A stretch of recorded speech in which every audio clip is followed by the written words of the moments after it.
Hey Sagittarius, wasn't sure who I was up to. Ali from Indigo Ascension. Welcome to your weekly quick read for the week beginning November 30th through to December the 6th. Now, last week I touched on this Gemini full moon eclipse, okay, that happened on the 30th of November. But we're going to be feeling that energy for a couple of weeks, all right? And that certainly tells a bigger story, one that might go back as far as 20 years. This is the first time we've had a Gemini eclipse in almost 20 years.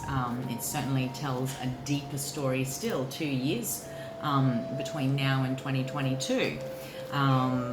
Because Gemini is leading at the North Node, alrighty? So take what resonates, leave the rest. This might just be telling a story about the retrograde journey you have been on. Eclipses are powerful portals of energy that are offered to us throughout the year, okay? And they work in very strongly and complementary with astrology, with planetary alignments. And what else was I gonna say? Lost my train of thought, but this week I wanted to focus on this Gemini full moon eclipse.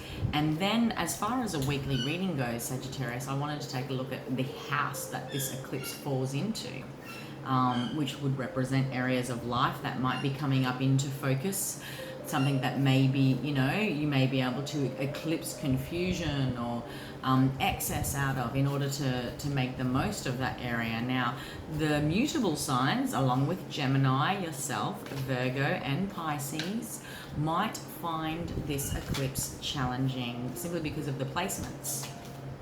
However, with every challenge comes amazing opportunities. Now, you guys are experiencing this full moon lunar eclipse in your 7th house, because Gemini is your 7th house. It is the opposite, it is the partner.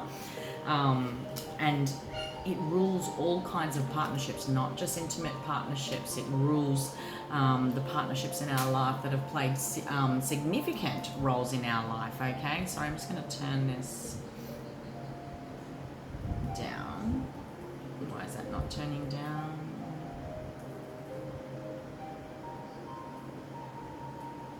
So partnerships of all kinds.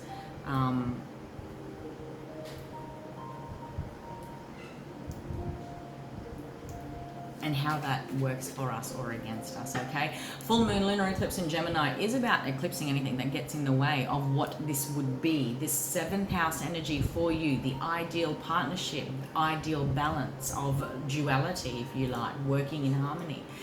Equal reciprocity, which has been a very big theme this whole retrograde season for the year. How I work in partnership with my higher self, with the greater creative field, the greater creative universe. Take it however it resonates.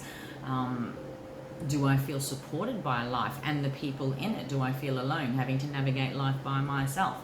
7th house energy can be challenging, you know, but we certainly learn a lot through in our spiritual path. You know, awakening to self perhaps is about walking down the hall of mirrors. You know, we're taught the reflection of self comes from the outside world. Hence, it can be quite challenging to go within, start from within, look within, you know, which is the ideal, I guess. But it is our very human design that teaches us to look out. So partnerships are amazing wisdom classrooms. Temperance has shown up on the bottom of the deck for you, my friend. The Temperance card is ruled by Sagittarius in the tarot. There's definitely balancing, healing, a blending. This full moon eclipse can help you eclipse and heal anything that has gotten in the way as far as perceptions, beliefs, deeper patterning, deeper subconscious patterning in the realms of partnerships, intimate or otherwise, okay? What you were shown about love, what you were shown about partnerships, what you were shown about the safety of that too. 7th house also rules, you know, anything that feels like an upheaval, okay? As far as where do we need to bring balance so balance can happen in our life. We certainly develop strong intrinsic values and beliefs based on the environments we were grown in, the religions we were grown up with, cultural conditioning, whatever the case may be, the societies that we live in. Someone that is, you know, the same age as me, looks like me on paper, I guess, with the same life circumstances, might be completely different on the opposite side of the world. It all comes down to perception.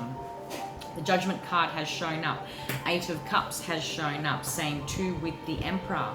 Sagittarius, where do you have to heal the father figure? Where do you have to heal the masculine? Where does a balancing and a healing need to happen when it comes to the feminine energy that you perhaps have so studiously worked hard on, okay, to define, whatever the case may be? What needs to be balanced in the realms of the masculine? What does masculine energy mean for you? And certainly when I talk about feminine and masculine energy, this is not about gender. It's about the essences we have felt we needed to be driven by, grown in, express and put out there in the world. There are many women that embody masculine energy because they were simply perhaps on some level at some point in their timeline felt they had to be the doer, you know, going out there and like masculine energy is about drive. Okay, it is about how we just get stuff done, how we tick and flick a goal list, how we are the provider, if you like. Okay, I don't like to use a lot of this terminology because I like to talk about energy as an essence. Feminine energy is intuitive, it is nurturing, it is open-hearted, emotional equilibrium with self and with others, openly sharing. Okay, so we can all see in our own society, many of us struggle with the very energy of drive and claiming a life for self, being the emperor of our kingdom, just as many struggle with that, you know, ability to be able to embody genuinely the divine feminine essence, okay?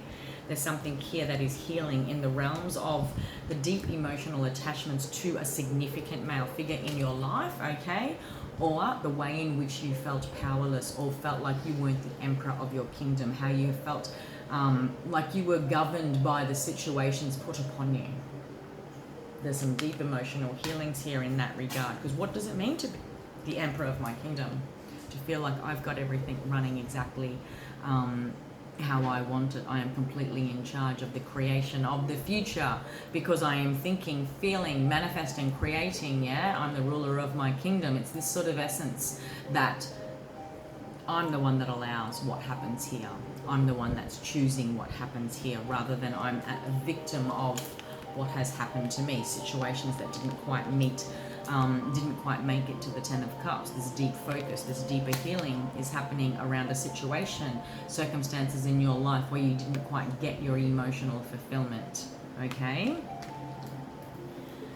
Maybe it's something from the past, depending on how far back you want to go. Like I said, this Gemini eclipse, you know, it's the first Gemini eclipse we've had in 20 years. So take it however it resonates. There's energy, there's remnants, linking themes, trigger points, if you like, that has happened across the timeline. It could be signifying the first male relationship, masculine relationship, role model, partnership figure that you had. Because remember, you guys are working with 7th house energy. The relationships that were modeled to us in the home environment is exactly sort of what we're working with, whether that is on consciousness or subconsciousness levels, and how that manifests in our intimate environment, our intimate relationships, how we view the relationship with the same sex or the opposite sex, okay, is almost a reflection of what we've sort of seen and learned from childhood. Okay, there's something here about the past and healing the masculine energy within. Deep emotional unfulfillment is what I do want to say.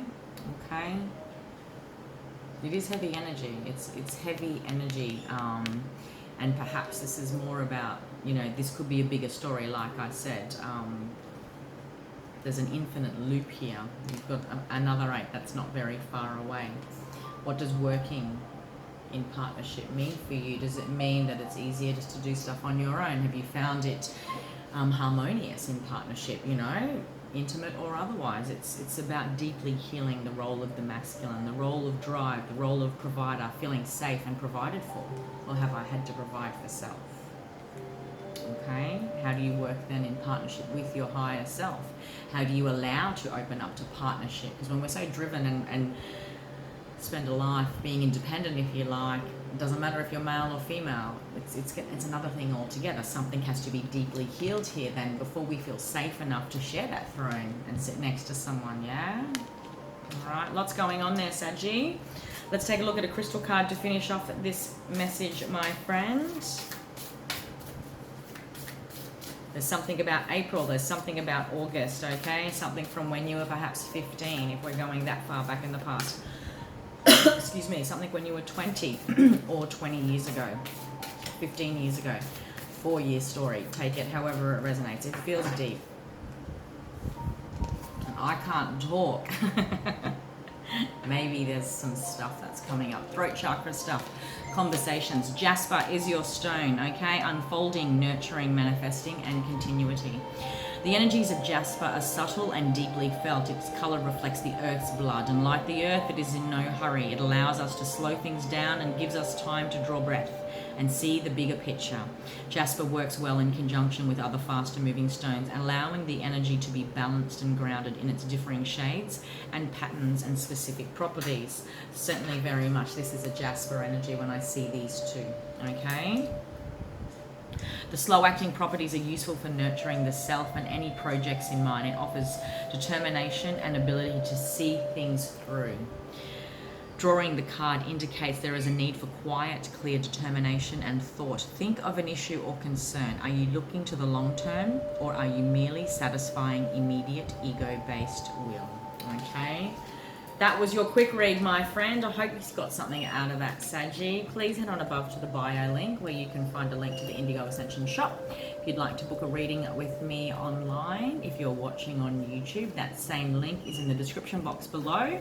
And if you're watching on YouTube, please do like, share, subscribe, okay? Until next week, my friend, have an empowered week and take care.